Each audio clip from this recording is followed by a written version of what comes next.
CM योगी Chinese मांझे से हो रही मौतों पर भड़क गए हैं। उन्होंने अफसरों से पूछा कि बैन के बाद भी बाजार में मांझा कैसे बिक रहा है, इस पर तत्काल रोक लगाई जाए। उन्होंने सख्त लहजे में कहा, अब चाइनीज मांझे से मौत होने को हत्या माना जाएगा। पुलिस प्रमुखों को जिलेवार छापेमारी करने के निर्देश दिए। मांझे से मौत की बात करें तो बुधवार को लखनऊ में एमआर का गला कट गया था। इनकी तड़प तड़प कर मौत हो गई थी। पिछले 1 साल में ऐसे 8 मामले सामने आ चुके हैं।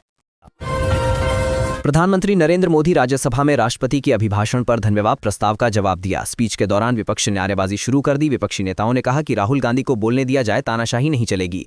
प्रधानमंत्री ने कहा कि खड़गे जी की उम्र देखते हुए उन्हें बैठकर नारे लगाने की इजाजत दी जाए। इसके बाद विपक्ष ने वॉकआउट कर दिया। प्रधानमंत्री ने 1 घंटा 27 मिनट भाषण दिया। मोदी ने कहा कि ये कौन सी मोहब्बत की दुकान है जो मोदी की कब्र खोदने की बात करते हैं। ये सार्वजनिक जीवन की मर्यादा का अपमान नहीं है। लोकसभा स्पीकर ओम बिरला ने गुरुवार को कहा कि बुधवार को लोकसभा में पीएम मोदी के साथ अप्रत्याशित घटना हो सकती थी, इसलिए उनकी कल शाम 5 बजे होने वाली स्पीच टालनी पड़ी। आशंका के चलते मैंने ही उनसे न आने का आग्रह किया था। न्यूज एजेंसी एएनआई ने सूत्रों के हवाले से बताया है कि बुधवार को पीएम की स्पीच के दौरान कांग्रेस लोकसभा में उन पर हमला करने की योजना बना रही थी। इसी आशंका के चलते स्पीकर ने सदन स्थगित करने का फैसला लिया। दरअसल पीएम मोदी 5 फरवरी को लोकसभा में शाम 5 बजे धन्यवाद प्रस्ताव पर जवाब देने वाले थे, लेकिन विपक्ष की महिला सांसदों के हंगामे के चलते स्पीकर संध्या राय ने कार्यवाही अगले दिन तक स्थगित कर दी।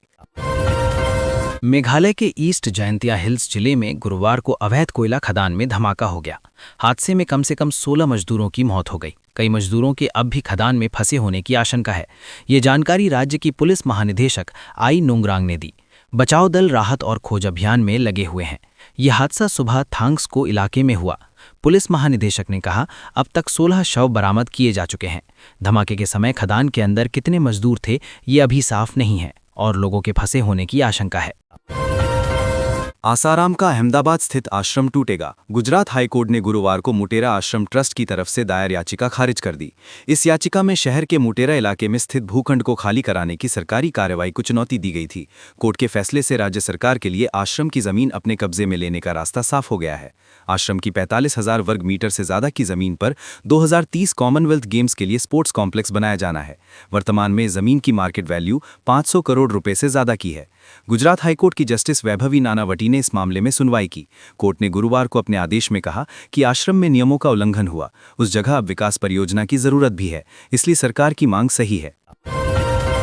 पश्चिम बंगाल में 21-40 साल की आयु वर्ग के बेरोजगार लोगों को 1500 रुपये का मासिक भत्ता दिया जाएगा। सीएम ने कहा कि अगर उनकी सरकार सत्ता में दोबारा आती है तो ये योजना 15 अगस्त से शुरू की जाएगी। सरकारी कर्मचारियों को मिलने वाले में डियरनेस अलाउंस डीए में भी 4% की बढ़ोतरी की गई है। वहीं लक्ष्मी भंडार योजना के तहत भी 500 रुपये बढ़ाए गए हैं। इसमें अभी तक सामान्य वर्ग की महिलाओं को 1000 रुपये और SC/ST महिलाओं को 1200 रुपये दिए जाते थे। पश्चिम बंगाल सरकार ने गुरुवार को राज्य विधानसभा में 2026-27 वित्तीय वर्ष के लिए 4.06 लाख करोड़ रुपए का अंतरिम बजट पेश किया। राज्य में 3 महीने विधानसभा चुनाव होने हैं।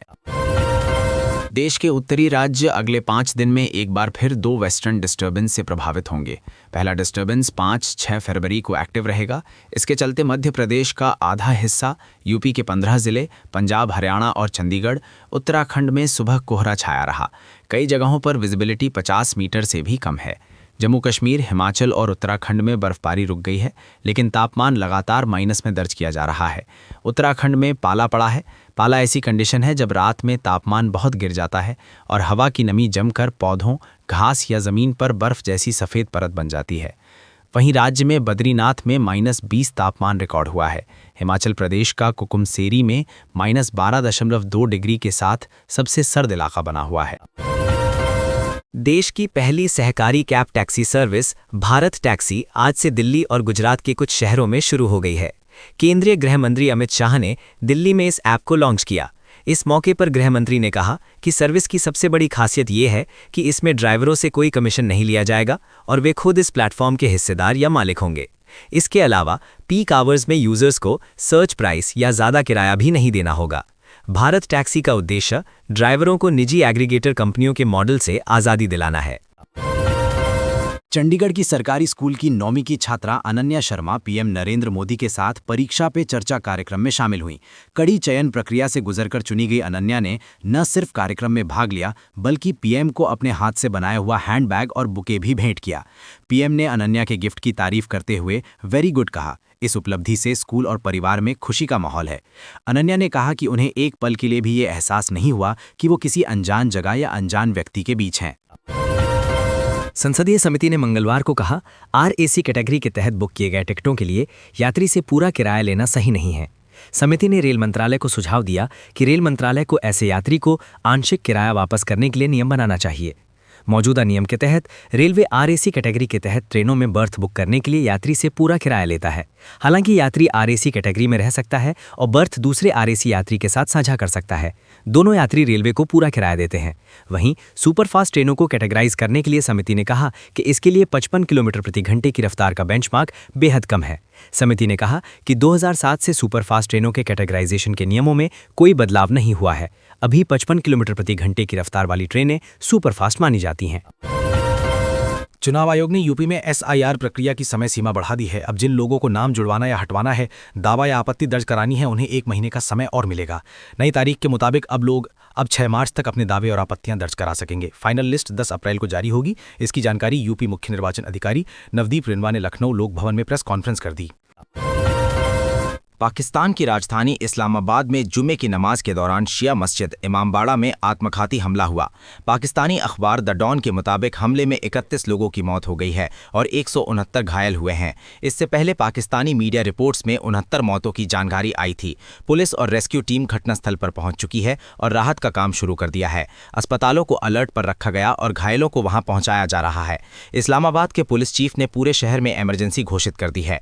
अधिकारियों को आशंका है कि हताहतों की संख्या बढ़ सकती है। अभी तक किसी संगठन ने इस हमले की जिम्मेदारी नहीं ली है। लखनऊ में न्यू ताज होटल की निर्माणाधीन बिल्डिंग में भीषण आग लग गई। सीएनसी मशीन में शॉर्ट सर्किट से आग लगी। कुछ ही सेकंड में पूरा बेसमेंट आग की चपेट में आ गया। घटना के वक्त 300 मजदूर बिल्डिंग में काम कर रहे थे। उन्हें आनन फानर में सुरक्षित निकाला गया। बिल्डिंग के बेसमेंट में पेंट रखा था, जिससे आग तेजी से फैली। पूरी बिल्डिंग में धुआं भर गया था। इसकी वजह से रेस्क्यू करने में काफ़ी परेशानी हुई। BA सेट पहनकर फायर ब्रिगेड कर्मी बिल्डिंग में घुसे। 2.5 घंटे की मशक्कत के बाद आग पर काबू पाया गया।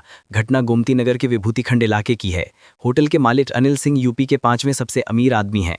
उन्होंने कथित तौर पर ताज होटल समूह से फ्रेंचाइजी ली है। यूजीसी के नए नियम लागू करने की मांग को लेकर अब प्रयागराज में भी प्रदर्शन हुआ। शुक्रवार को समर्थन में 1000 से अधिक छात्र सड़कों पर उतरे। ब्राह्मणवाद का नाश हो, वोट हमारा राज तुम्हारा जैसे नारे लिखे प्लेकार्ड लहराते हुए छात्र सरकार के खिलाफ नारेबाजी की। छात्रों के हाथों में डॉक्टर अंबेडकर और हैदराबाद यूनिवर्सिटी में आत्महत्या करने वाले छात्र रोहित वेमुला की बड़ी बड़ी तस्वीरें थीं। कुछ छात्र तिरंगा भी लहरा रहे थे। सुबह करीब 11 बजे शहर के बैंक रोड पर लगभग 200 छात्र एकत्र हुए। नारेबाजी करते हुए जैसे जैसे वे आगे बढ़े, अलग अलग जगहों से छात्र उनके साथ जुड़ते चले गए। रैली जब इलाहाबाद यूनिवर्सिटी पहुंची तब तक छात्र छात्राओं की संख्या 1000 से अधिक हो चुकी थी। नारेबाजी करते हुए जैसे ही रैली कलेक्टरेट पहुंची, बड़ी संख्या में वकील भी समर्थन में उतर आए और नारे लगाने लगे। उधर छात्रों के प्रदर्शन को देखते हुए 100 से अधिक पुलिसकर्मियों को तैनात रहे।